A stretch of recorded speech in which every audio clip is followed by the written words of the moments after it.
இப்ப ஏவ வேலுவும் சேகர் பாபுவும் ஒரே சமூகத்தை சேர்ந்தவர்கள், தெலுங்கு சமூகத்தை சேர்ந்தவர்கள். அடுத்தது அந்த பர்டிகுலர் நபர் திருவாதிரை ஃபங்க்ஷன் அன்னைக்கு கூட்டம் அதிகமாக இருந்த பொழுது அவர் மனைவி மறைத்து கொண்டிருந்தார். மக்கள் தரிசனத்தை முன்னாடி விஐபியில போய் அதை எதிர்த்து ஒரு போலீஸ் இன்ஸ்பெக்டர் கேட்க அவர்கள் தாக்கினார்கள். இன்னைக்கு வரைக்கும் வழக்கு நடக்கவில்லை.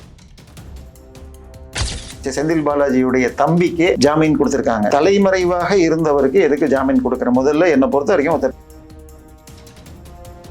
2024 செப்டம்பர் மாதம் ராகுல் காந்தி போய் மோடி ஜாதியை சேர்ந்த அனைவரும் திருடர்கள் என்று அர்த்தம் வரும்படி அவர் குறிப்பிடவிருந்தது. நீரவ் மோடியும் நரேந்திர மோடியும் இணைத்து பேச நினைத்து அவருடைய பேச்சின் தன்மையின் அர்த்தம் மோடி ஜாதியினர் அனைவரும் திருடர்கள்னு ஆகி அதுல எனக்கு வருகின்ற தகவல் திரு அருண் அவர்கள், திரு பொன்முடி, திரு KKSSR தங்கம் தென்னரசு அந்த ஸ்டேயை எதிர்த்து அடுத்த வாரம் அப்பீலுக்கு போய் அவர்களுடைய சொத்து குவிப்பு வழக்குகளும் மிகவும் மேலே வரும். ஸோ இப்ப சொத்து குவிப்பு வழக்கில் எளிதாக தப்பிக்க முடியாது. 2021 இந்த முறை 203 சீட்டு ஜெயிச்சிருக்காங்கன்னா தமிழ்நாட்டை டார்கெட் பண்ணி அமித்ஷா ஒர்க் பண்ண போறேன்னே சொல்லிட்டார். ஸ்பெக்ட்ரம் தமிழ் நேயர்களுக்கு வணக்கம். நம்மோடு அரசியல் விமர்சகர் தேவப்பிரியா இருக்கிறார், பேசலாம். சார் வணக்கம். வணக்கம். ஏவா வேலு அவர்கள் மேல வழக்கு பதிவு செய்யப்பட்டிருக்கு. 8 பிரிவுகளின் கீழ் ரெய்டுலாம் போயிருக்கு. பல்வேறு ஆவணங்கள், பணம்லாம் கைப்பற்றப்பட்ட தகவல் வருது. பட் ஆதாரபூர்வமான அறிவிக்கை அப்படின்ற மாதிரி எதுவும் இல்லை. பழிவாங்கும் நடவடிக்கை கோர்ட் இருக்கு, நான் பாத்துக்கிறேன் அப்படின்ற மாதிரி ஏவா வேலு மறுபடியும் முன்னாள் அமைச்சர் பேசியிருக்கிறாரு. இது என்ன, ஏன்னா கன்விக்ஷன் வரைக்கும் போறதுக்கான வாய்ப்பு இருக்கா? இல்ல, அதை போகணும் சார். அதுதான் மிக வருத்தம். நம்ம என்ன சொன்னாலும் கீழே கமெண்ட்ல ரசிகர்களும் சொல்வார்கள், நீங்க எவ்வளவு சொல்றீங்க, ஒன்னும் நடக்கலாம் பாங்க. பிரச்சனை நேற்றைய தினம் மதுரை PRP கிரானைட்ஸ் 2008 வாக்கில் மார்பிள்ஸ் கிட்டத்தட்ட ஒரு அப்படியே கோடிக்கணக்கில் அடுக்கி வச்சது, கண்ணாடி கேஷ் பளிங்கெல்லாம் காட்டப்பட்டது. இன்னும் 3 மாதத்தில் வழக்கு முடிக்க வேண்டும்னு நேற்று ஹைகோர்ட் சொல்லி இருக்கு. 2008 இருந்து 2026 18 வருடங்களில் ஒரு வருஷத்துக்கு 3 மாசம்னு போட்டீங்கன்னா 4 80 75 3 மாசம் ஓடியாச்சு. வைகுண்டராஜன் அவரை சொல்றீங்க? இல்ல, இது வந்து PRP கிரானைட்ஸ் சொல்லிட்டு PR பழனிசாமின்னு சொல்லிட்டு Vaikundarajan VV minerals. Okay. So இப்ப கோர்ட்ல 3 மாசத்துல, அதாவது ஒரு MP MLA மீதான வழக்குகளை வேகமாக முடிப்பதற்காக MP லார்டு கோர்ட்னு தனி ஸ்பெஷல் கோர்ட் இருக்கு. இதுலயும் ஒரு ஸ்பெஷல் பெஞ்ச் உண்டு ஹைகோர்ட்லயும். அதுல ஆனந்த் வெங்கடேஷ் இருந்தப்பதான் 3 அமைச்சர்களுடைய சொத்து குவிப்பு வழக்குகள் மூடி வைத்ததை திருப்பி திறந்தார். திரு பொன்முடி, திரு KKSSR, திரு தங்கம் தென்னரசு. அதன் பிறகு OPS, கோகுல இந்திரா, இன்னும் இவங்க வளர்மதி எல்லாரும் அப்படியே வந்த, ஏன்னா 2 கட்சியும் வந்துச்சு. ஸோ இந்த ஸ்ட்ரிக்டா ஃபாலோ பண்ண. இதே நேரத்தில் நேற்றுக்கு பார்த்தீங்கன்னு சொன்னால், முந்தா நேற்றுக்கு முதல்ல இவருடைய FIR போடப்பட்ட பொழுது, KN நேரு FIR போடப்பட்ட போது ஜூலை 23 வரைக்கும், ஜூன் 23 வரைக்கும் அதை விசாரிக்க கூடாது. திருப்பி ஜூன் 23 ஜூலை 11 நேற்றைக்கு திரு அசோக் குமார், திரு செந்தில் பாலாஜியுடைய தம்பிக்கு ஜாமீன் கொடுத்திருக்காங்க.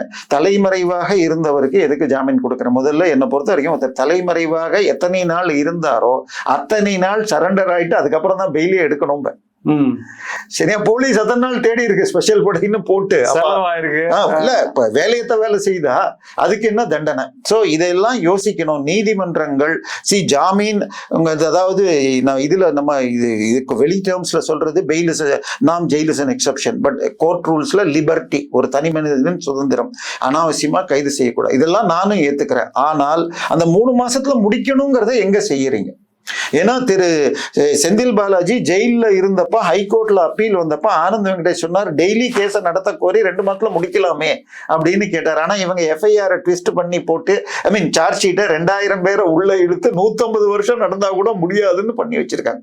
சோ இதை எல்லாம் மாத்தி கேஸை கொண்டு போகணும்னா சார், நேற்றைய தினம் திருவண்ணாமலை கோயிலுக்குள்ள அவர் நெடுஞ்சாலைத்துறை மற்றும் பொதுப்பணித்துறை அமைச்சர், கிட்டத்தட்ட ஒரு வருடத்திற்கு 1.5 லட்சம் கோடி கான்ட்ராக்ட் கொடுக்கிற இது. அதுல 10% வச்சாலே, ஏன்னா 7.5% 12.5% PF வாங்கியாச்சு, கான்ட்ராக்ட் கொடுங்கன்னு சொன்ன 100க்கும் மேற்பட்ட ஸ்கிரீன்ஷாட்டுகள், அது தவிர இந்த பணம் கொடுத்த ஆதாரம், அந்த பணம் வெளிநாட்டுக்கு போற சில ஆதாரங்கள் உட்பட KN நேருடைய தம்பியின் PA கிட்ட இருந்து எடுத்த ஸ்கிரீன்ஷாட்டுகளை வச்சு ED போட்டிருக்கு. ஸோ பிஎஃப் கொடுக்கறது அப்ப இந்த கான்ட்ராக்டுகள்ல எவ்வளவு இருக்குன்னு நமக்கு சந்தேகமே வேண்டாம். பட் நிரூபிக்க முடியுமான்னா ஈஸி இல்லை. ஆனா ஈஸி இல்லை சார். கொடுத்தவங்க வந்து சொல்லணும். அப்பயும் அவர் கொடுக்கல சும்மா சொல்றாருன்னு இப்ப நேற்றைய தினம் எல்லா 4-5 பள்ளிக்கூடங்கள் வந்து சொல்லியிருக்காங்க. இப்போ சரியா, நான் கொடுக்க தயாரா இல்லை, அதனால் என் பள்ளிக்கூடத்துக்கு கிடைக்கலன்னு 2-3 பள்ளிக்கூடம் சொல்லியிருக்கு. கொடுத்தேன்னு சொல்ற பள்ளிக்கூடம் இருக்கு. ஸோ இது பட் அவங்களே கொடுக்கலன்னு சொல்ல சார். உங்களுக்கு எளிதா புரியணும்னா நம்ம உதயநிதி சார் ஒரு கார் 2008-09 ஹம்மர் கார் 2-3 கார் வாங்கினார். அவருக்கு சப்ளை வாங்கி கொடுத்தவர் டோனி ஜோசப்னு ஒருத்தர். 40க்கும் மேற்பட்ட அரசியல்வாதிகளுக்கு அது போல வெளிநாட்டு கார்களில் அவர் டாக்ஸ் அவாய்டன்ஸ் மாத்திரம் பண்ணது 500 கோடி. அவர் மீது வழக்கு போட்டுச்சே. இப்ப ஏதோ உதயநிதி பேர்ல வந்ததுன்னு திருப்பி கூகுள்ல அந்த டோனி ஜோசப் என்னன்னு தேடின, டோனி மேத்யூஸோ டோனி ஜோசப் தேடினால் அவர் 2 பாஸ்போர்ட் வாங்கிய வழக்கில் 3 வருஷம் ஜெயில் தண்டனை கிடைத்தது. ஆனா இந்த 500 கோடி ஏமாத்தினத்துக்கு வாங்கி தர முடியல. சோ இதுதான் இந்தியாவுடைய சிச்சுவேஷன். ஆனால் ஒரு கவர்னரோ ஜனாதிபதியோ ஒரு பில்ல கையெழுத்து போடலனாலும் 90 நாள்ல பில் ஆகணும் ஒரு தீர்ப்பு வந்து மாறிச்சு. நான் சொல்றது ஒரு நீதிபதி ஸ்டே கொடுத்தா 3 மாசத்துக்கு மேல செல்லாது. 3 மாசத்துக்குள்ள accused should get his actual relief, not the stay, இப்படின்னு ஒரு ஜட்மெண்ட் வாங்க வேண்டும். சரி, இப்ப 2024 செப்டம்பர் மாதம் ராகுல் காந்தி போய் மோடி ஜாதியை சேர்ந்த அனைவரும் திருடர்கள் என்று அர்த்தம் வரும்படி அவர் குறிப்பிட வந்தது. நீரவ் மோடியும் நரேந்திர மோடியும் இணைத்து பேச நினைத்து அவருடைய பேச்சின் தன்மையின் அர்த்தம் மோடி ஜாதியினர் அனைவரும் திருடர்கள்னு ஆகி அதுல அவருக்கு கீழ்கோர்ட்ல தண்டனை வந்து ஹைகோர்ட்டும் கொடுத்து ஜாமீன் வாங்க முடியாமல் பதவி போகுங்கிற நிலைமையில சுப்ரீம் கோர்ட்ல போய் எனக்கு பதவியை கேன்சல் பண்ணா மறு எலெக்ஷன் வராது, வயநாடு மக்கள் எம்பி இல்லாம கஷ்டப்படுவாங்கன்னு ஸ்டே வாங்கினார். 2024 செப்டம்பர். நம்ம இப்ப இருக்கிறது 26 செப்டம்பரை நோக்கி 3 வருஷம் முடிய போகுது. 2 வருஷம் முழுக்க அதுக்கப்புறம் இந்த வழக்கு நடக்கல. அந்த ஸ்டேக்கு வேலிட் 3 மாசம் சொல்லியிருந்தா அட்லீஸ்ட் அந்த எலெக்ஷன் வரைக்கும் இருந்திருந்தால் அது ஓகே. சோ அதே மாதிரி பொன்முடி எடுத்துக்கங்க. 3 வருஷத்துக்கு தண்டனை பெற்றார். 2 வருஷத்துக்கு 1 நாள் மேல இருந்தாலும் அவர் பதவியில் இருக்க முடியாது. அதனால ஆனால் 3 வருஷம் தண்டனை பெற்று ஸ்டே வாங்கிட்டு என்னைக்கும் எலெக்ஷன்ல மந்திரியாவும் தொடர்ந்தார். அவருடைய ஆபாச பேச்சினால் நீக்கப்பட்டார். சோ இந்த ஸ்டேக்கள் போனோம் சார். ஒன்னு எடுத்துக்கங்க சார், இவங்க நெடுஞ்சாலைத்துறை கான்ட்ராக்ட்ல தப்பு பண்ணியிருக்காரு, ரோடு போடாம கொடுத்திருக்காருன்னு நேற்று ரைடு போயிருக்காங்க. அவர் எந்த துறையை சேர்ந்தது? நெடுஞ்சாலையும் பொதுப்பணித்துறை. திருவண்ணாமலை கோயில்ல ட்ரஸ்டியா ஒருத்தரை போட்டாங்க சார்.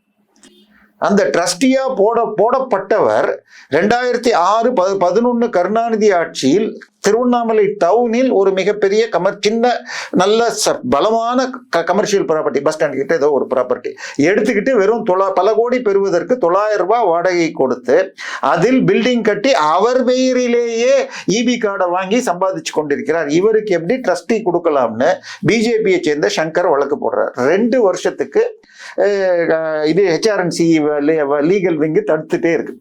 கடைசியா சீஃப் ஜஸ்டிஸ் பெஞ்சுக்கு சங்கர் வந்த உடனே சீஃப் ஜஸ்டிஸ் மிரட்டுறார், நீங்கள் சொன்னது பொய் என்றால் உங்களுக்கு 1.5 லட்சம் ஃபைன் போடுவேன் அப்படிங்கிறார்.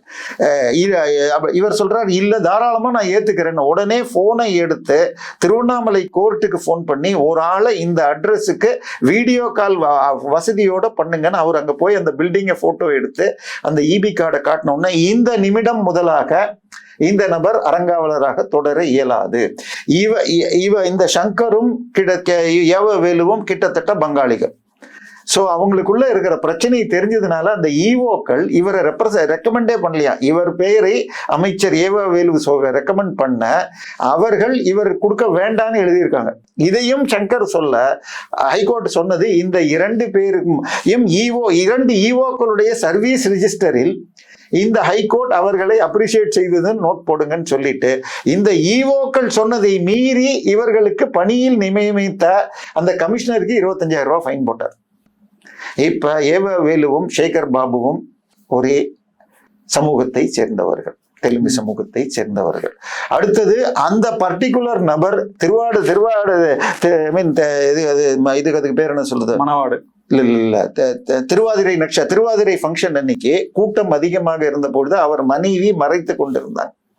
மக்கள் தரிசனத்தை முன்னாடி விஐபியில போய் அதை எதிர்த்து ஒரு போலீஸ் இன்ஸ்பெக்டர் கேட்க அவர்கள் தாக்கினார்கள். இன்னைக்கு வரைக்கும் வழக்கு நடக்கவில்லை. தேடி பாருங்க, கிடைக்கும். அடுத்தது ஒரு 7 கோடி ரூபாய்க்கு ஷாப்பிங் காம்ப்ளெக்ஸ் ஒன்று கட்டத்துக்கு பார்த்தாங்க, ஒரு எரிந்து போன மண்டபத்துக்கிட்ட. அதை எதிர்த்து வழக்குல ஸ்டே வாங்கணும்.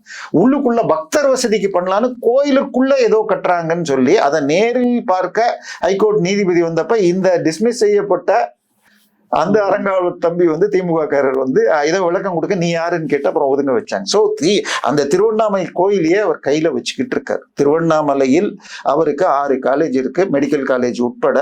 ஒரு காலேஜின்னு சொன்னால் ரஃப்லி 200-300 கோடி ரூபாய் பில்டிங்கும் லேண்டும் வரும். அதுல இது திரு சங்கர் ஒரு வழக்கில் சொன்னது அரசு நீர்நிலையை ஆக்கிரமித்தெல்லாம் கட்டியிருக்கிறார். சோ இதை தாண்டி ஒரு பாலம் கட்டி 4.5 மாசத்துக்குள்ள தண்டராம்பட்டில் அடித்து கொண்டு போனது. ஆச்சா, இது இங்க மத்திய கைலாஷ் பாலத்தில் ஆடுதுன்னு சொல்லிட்டு அப்புறம் 3 இன்ச்சுக்கு கான்கிரீட் இது போட்டாங்க, தார் ரோடு போட்டாங்க. 2000 கோடிக்கு உத்தண்டியில், திருவான்மியூர் உத்தண்டியில 2 டெண்டரில் L2விற்கு 2000 கோடிக்கு கான்ட்ராக்ட் கொடுத்த கம்பெனியிடம் பார்ட்டி ஃபண்ட் வாங்கி கொடுப்பதற்கு ஏற்பாடு செய்தார். L1 கேஸ் போட்டு L2 கம்பெனி தெலுங்கானாவில் அவர்கள் கட்டியதில் பிரச்சனை அங்கு பிளாக் லிஸ்ட் ஆயிருக்கிறது, எப்படி கொடுக்கிறீர்கள்னு வழக்கு போட்ட நிலையில் கொடுக்க முடியாமல் ஸ்டாலினை வைத்து ஒரு விழா நடந்தது. 2000 கோடி திட்டத்தை துவக்குகிறோம், கான்ட்ராக்ட் கொடுக்காம எலெக்ஷன் முன்னாடி. அப்ப 2000 கோடின்னு சொன்னா L2 L1 1500 தான். சோ இப்படி பல ஊழல்கள் இருக்கு. அவருடைய எல்லா காலேஜஸ் சேர்த்தாலே, ஸ்கூல் காலேஜஸ் சேர்த்தாலே 2000-5000 கோடி குறைந்தபட்சம் இன்றைய மதிப்பில் வரும். அவர் கட்டினப்ப கொஞ்சம் கம்மியா இருக்கு சார். இன்னொன்னு, அறக்கட்டளைன்னு போட்டுட்டா சொத்துல சேர்க்க வேண்டாம்னா என்ன அர்த்தம்? அந்த அறக்கட்டளையில உங்க மனைவி, உங்க மச்சான், உங்க மருமக இப்படி இருந்தான்னா அது யார் எந்த இருந்து காசு வரும்? 500 கோடி 1000 கோடிக்கு பில்டிங் கட்டினா எங்க இருந்து? KN நேரு ஒரு பேட்டியில சொல்லியிருந்தாருல சார், இப்போ நீங்க வருமானத்துக்கு அதிகமா சேர்த்திருக்கீங்கன்னா அதுக்குதான் இன்கம் டாக்ஸ் இருக்கு, வருமான வரித்துறை இருக்கு, அவங்க பாக்குறாங்க. வருஷம் நான் கணக்கு காட்டுறேன், டாக்ஸ் கட்டுறேன், நான் பண்றேன், அவங்க ஆக்ஷன் எடுத்துக்கிறாங்க. இங்க லூப், அதாவது போட்டோ ஒண்ணு இருந்தது சார்.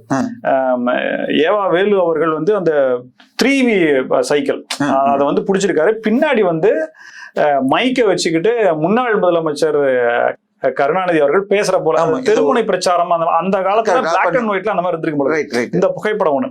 அப்படி இருந்தவர் இன்னைக்கு நீங்க 6 காலேஜ்னு சொல்றீங்க, 2000 கோடி 3000 கோடின்றாங்கல்ல. இப்ப அவங்க வருஷம் அவங்களும் ஐடி கட்டிருப்பாங்க, அபிடவிட் தாக்கல் பண்ணுவாங்க, ஒவ்வொரு எலெக்ஷனுக்கும் பண்ணுவாங்க.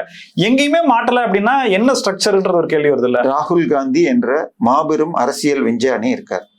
அவருடைய தாயார் 2 பேரும் ஒரு company, young India private limited என்ற கம்பெனியில் 5 லட்சம் ரூபா தான் மொத்தம் பெய்ட் அப் கேபிட்டல். அதுல 38% 2 பேர் வச்சிருக்காங்க. 74% அதிகமாக வச்சிருந்தால் ஒரு ரெசல்யூஷனை கூட கொண்டு வர முடியாது. மினிமம் 26 இருக்கணும். ஸோ இவங்க 76 வச்சிருக்காங்க, வெறும் அம்மா பையன்.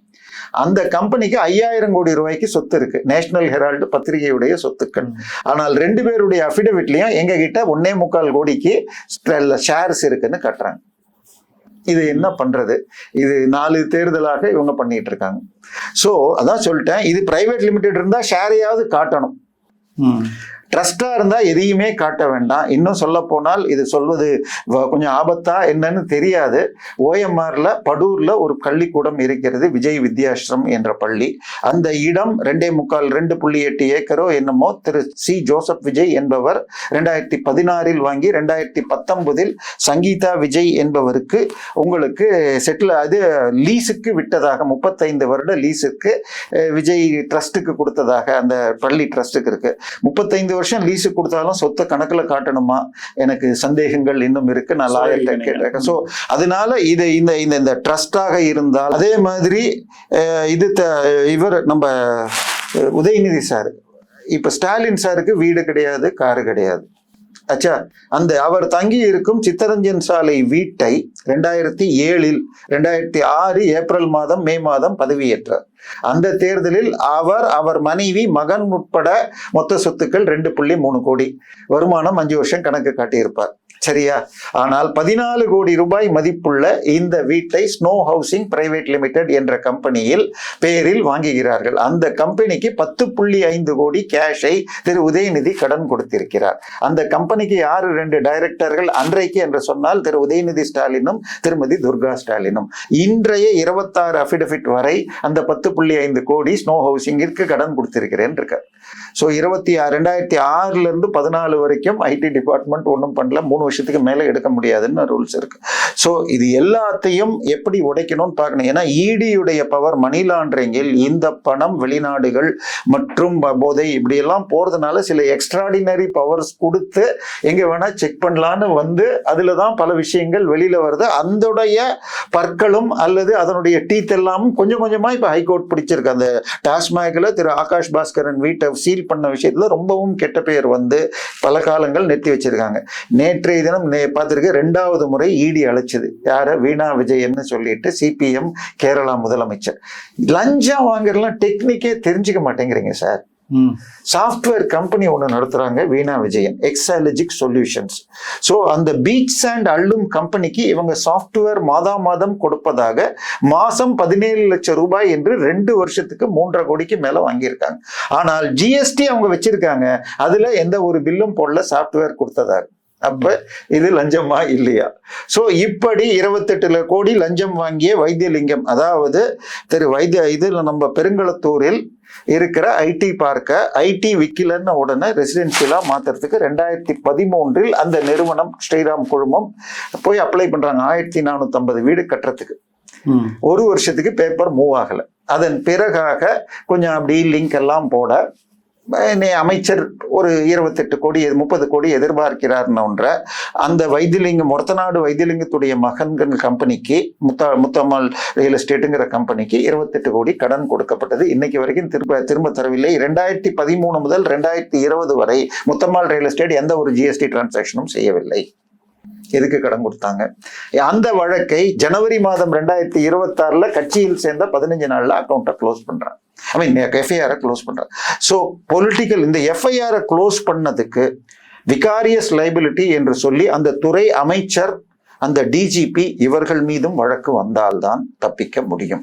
என்ன இது வழக்குகள் முடியும். அதாவது ஒரு ஐஓ ஆனந்த் வெங்கடேஷ் சொன்னதே ஐஓக்கள் இதே ஐஓ இவர் தப்பு செய்துள்ளார் வழக்கை நடத்த வேண்டும் என்று சொன்னவர் ஆட்சி மாறியவுடன் ஏதோ ஒரு சின்ன பேப்பர் வேற ஒரு லீகல் ஒப்பீனியன் வந்தவுடன் இல்ல வழக்கில் ஒன்றும் இல்லை முடிச்சிடலான்னு முடிச்சிருக்கார். இது எப்படி பாசிபிள்? அதே இன்வெஸ்டிகேட்டிங் ஆஃபீஸர்னு சொல்லி எனக்கு தூக்கம் வரவில்லை 3 நாள் வழக்கை ரீஓபன் பண்றேன்னாரு. சீஃப் ஜஸ்டிஸ் ஆஃப் இந்தியா இவரை போன்ற நீதிபதிகள் கடவுளால் அனுப்பப்பட்டவர்கள் கடைசியில ஸ்டே ஆகி இப்ப தூங்குது. எனக்கு வருகின்ற தகவல் திரு அருண் அவர்கள், திரு பொன்முடி, திரு KKSSR தங்கம் தென்னரசு அந்த ஸ்டேயை எதிர்த்து அடுத்த வாரம் அப்பீலுக்கு போய் அவர்களுடைய சொத்து குவிப்பு வழக்குகளும் மிகவும் மேலே வரும். சோ இப்ப சொத்து குவிப்பு வழக்கில் எளிதாக தப்பிக்க முடியாது ஒழுங்காக வழக்கு நடந்தால். சார் அனிதா ராதாகிருஷ்ணன் 6 ப்ராப்பர்ட்டியை வாங்கியிருக்காரு. இடி போய் கொஸ்டினுக்கு போய் நீங்க அங்க இந்த ஊர்ல இந்த தெருவில் வாங்கியிருக்கீங்களே, இந்த ஞாபகம் இல்லை, ஆடிட்டரை கேட்கணும், மகனை கேட்கணுங்க. இல்லை நாங்க எல்லாத்துக்கும் சர்டிஃபைடு காப்பியோட வாங்கி வச்சுட்டோம், உங்ககிட்ட கேட்கறதுக்கு தான் வந்தோம்னு சொல்லியிருக்காங்க. ஸோ எல்லாமே இடி எடுத்துட்டாங்க. கொஞ்சம் பொலிட்டிக்கல் சிச்சுவேஷன்ஸ் பிளஸ் லீகல் ப்ராப்ளங்கள் டிலே ஆகுது. என்னை பொறுத்த வரைக்கும் எப்படி வெஸ்ட் பெங்காலை டார்கெட் செய்து வெற்றி பெறத்துக்கு வாய்ப்பே இல்லை. அதாவது பிரசாந்த் பாண்டே அவர்கள் 30% மைனாரிட்டிகள் தாண்டி விட்டால் அந்த ஸ்டேட்ல பிஜேபி ஜெயிக்க முடியாது என்று 2021 சொன்னார். 77 போன வரையும் 3 சீட்டு 2016, 77 சீட்டு 2021, இந்த முறை 203 சீட்டு ஜெயிச்சிருக்காங்கன்னா தமிழ்நாட்டை டார்கெட் பண்ணி அமித்ஷா ஒர்க் பண்ண போறேன்னே சொல்லிட்டார். ஸோ டிவிஎஸ்சி மேல எனக்கு நம்பிக்கை இருப்பதை விட இனிமேல் இடி மிக வேகமாக உள்ளே வரும். ஆரம்பத்துல அருண் ஐபிஎஸ் அவர்கள் டிவிஎஸ்சினுடைய டைரக்டரா போடும்போது கடுமையான விமர்சனங்கள் இப்போ வரைக்கும் இருக்கு. ஆனா கொஞ்சம் கொஞ்சமா அந்த நிலை சரியாக இருக்குமோ, ஏற்கனவே ஆரம்பத்துல இதற்காகத்தான் இவரை போட்டிருக்கிறார்கள் வந்த தகவல்கள் உண்மையோ அப்படின்னு நம்பும்படியாக அடுத்தடுத்து எஃப்ஐஆர் போடப்படுது. KN நேரு, ஏவா வேலு அடுத்தடுத்து வருது. இல்ல KN நேரு பொறுத்த வரைக்கும் அது ஹைகோர்ட் டைரக்ஷன் இருந்தது. அதை மிஸ்இன்டர்பிரேஷன் மிஸ்ரீடிங் பண்ணி இப்ப ஸ்டே வாங்கிட்டு இருக்காங்களே தவிர அப்படி இல்லாட்டி இடி சுப்ரீம் சுப்ரீம் கோர்ட்டுக்கே கூட போக முடியும். ஏற்கனவே இன்னும் மணல் கடத்தல் 6 மாசம் முன்னாடி கொடுத்தது இன்னும் போடல. 37 கோடி ரூபாய் தமிழக அரசுக்கு 5 டிஸ்ட்ரிக்ட்ல எடுத்ததுன்னு பில்லு போட்ட இடத்துல 4780 கோடி எடுக்கப்பட்டிருக்குன்னு ஐஐடி கரக்பூர் ரிப்போர்ட் அனுப்பிச்சு எஃப்ஐஆர் போடுன்னு சொன்னது. ஹைகோர்ட்ல இன்னும் அந்த வழக்கு பெண்டிங் இருக்கு. இடி இன்னும் சொல்ல போனால் இடி மணல் கடத்தல் கொடுத்த லெட்டர் 6 மாசத்துக்கு லீக் ஆகல. KN நேரு லெட்டர் முதல் குடும்பத்தின் ஆசையோடு லீக் ஆச்சு. சரியா? சோ இப்ப சார் என்னை பொறுத்த வரைக்கும் எஃப்ஐஆர்ல எப்படி இருக்கணும், வேலூர்ல ஒரு இதுல குழந்தைகளுடைய பால்வாடியில பாட்டிலோடு பர்த்டே பார்ட்டி கொண்டாடி வாளால் கேக் வெட்டியவன் பேர்ல போட்ட எஃப்ஐஆருக்கு 100 ரூபா ஃபைன் வருமா? ஒரு குழந்தை அந்த பால்வாடியில இறந்திருந்தால் என்ன இருக்கும், அதுல இதெல்லாம் தெளிச்சிருந்தா. அதே மாதிரி இது திராவிட செயல, சரி அவன் பேரு தெய்வ செயல், அவன் செஞ்சது திராவிட செயல். தன்னுடைய டைவர்ஸ் பெண்டிங் இருக்கிற நிலைமையில் ஏற்கனவே டைவர்ஸ் பெண்டிங் உள்ள இன்னொரு பெண்மணி, முஸ்லிம் மாணவி, பிகாம் மாணவியை திருமணம் செய்து கொள்ள அவளை திமுக அமைச்சர்கள் PA கிட்ட கூட்டிட்டு போக என்னமோ இதுன்னு சண்டை வர அடி வாங்கிய மனைவியை, 2ஆம் மனைவியை அல்ல 2வது துணைவியை ஹாஸ்பிட்டல்ல சேர்த்தா 3வது இணைவி வருது. இதையெல்லாம் அந்த பெண் எஃப்ஐஆர் எழுதி கொடுத்து எஃப்ஐஆர் போடுங்கன்னா எக்ஸ்தலத்தில் முழுமையாக அட்டாச்மெண்டோடு வருகிறது. சோ அதனால இங்க பிரச்சனை போலீஸ் என்பது, தமிழக போலீஸ் என்பது ஆளும் கட்சியுடைய கொத்தடிமையா இருக்கு. எஃப்ஐஆர் எப்படி போடுறாங்கிறது ECR கார் கேஸ்ல ஏதாவது நடந்துச்சா? சோ என்ன நடக்குதுன்னு பார்க்கணும். பட் நேற்றைக்கு போடப்பட்டுள்ள பிரிவுகள், சீட்டிங், இந்த இதெல்லாம் எளிதாக இடி உள்ள வரக்கூடிய பிரிவுகள். இடி இனிமேலும் வேஸ்ட் செய்யாமல் கரெக்டான லீகல் பாயிண்ட்ஸோட, ஏன்னா துஷார் மேத்தாக்கு 3 வருஷம் எக்ஸ்டென்ஷன் கொடுத்துருக்காங்க, சுந்தரேசனுக்கும் வரும்னு நினைக்கிறேன், அவர் தான் இடி கவுன்சில். ஸோ அவர்கள் எல்லாம் போன முறை தாங்களுடைய வேலைகளுக்கு சரியான இது கிடைக்கலன்னு வருத்தத்தில் இருந்தார்கள். ஸோ இப்பொழுது அமித்ஷா இனிமேல் தமிழ்நாட்டை நான் பார்த்துக் கொள்வேன், எனக்கு மேற்கு வங்காள டியூட்டி முடிஞ்சதுன்னே ஏதோ ஒரு பேட்டியில சொல்லியிருந்தேன். எனவே நான் நிச்சயமாக டெல்லிட்டு வந்து எதிர்பார்க்கிறேன் விஜய் என்ன செய்வார் என்பதை தாண்டி. இன்னொன்னு, இதுக்கும் நான் இப்ப என்னுடைய நண்பர் யானை ராஜேந்திரனை சந்திக்க இருக்கிறேன். நான் எந்த ஒரு ஸ்டேயும் 3 மாசத்துக்கு மேல இருக்கக்கூடாது. The accused should get acquittal in 3 months. இல்லைன்னா இந்த ஒரிஜினல் ஸ்டே, அந்த ஒரிஜினல் ஷுட் ரெஸ்டோர்னு சொல்றேன்னா, உனக்கு 3 மாசம் டே டு டே நடக்கிறதுக்கு கேட்கறதுக்கு ரைட்ஸ் உண்டு. அதை விட்டுட்டு ஒரு ஸ்டே வாங்கிட்டு 3 வருஷம் 30 வருஷம் தூங்குறதுங்கிறது தடை பண்ணணும். ஸோ அதற்கும் ஸ்டெப் எடுக்கிற நோக்கி நான் போயிட்டு இருக்கேன். கண்டிப்பாக பார்ப்போம். மிக நன்றி சார், பல்வேறு தகவல்களுக்கு நன்றி. மீண்டும் சந்திப்போம். இணைந்திருங்கள் ஸ்பெக்ட்ரம் தமிழோட. நன்றி.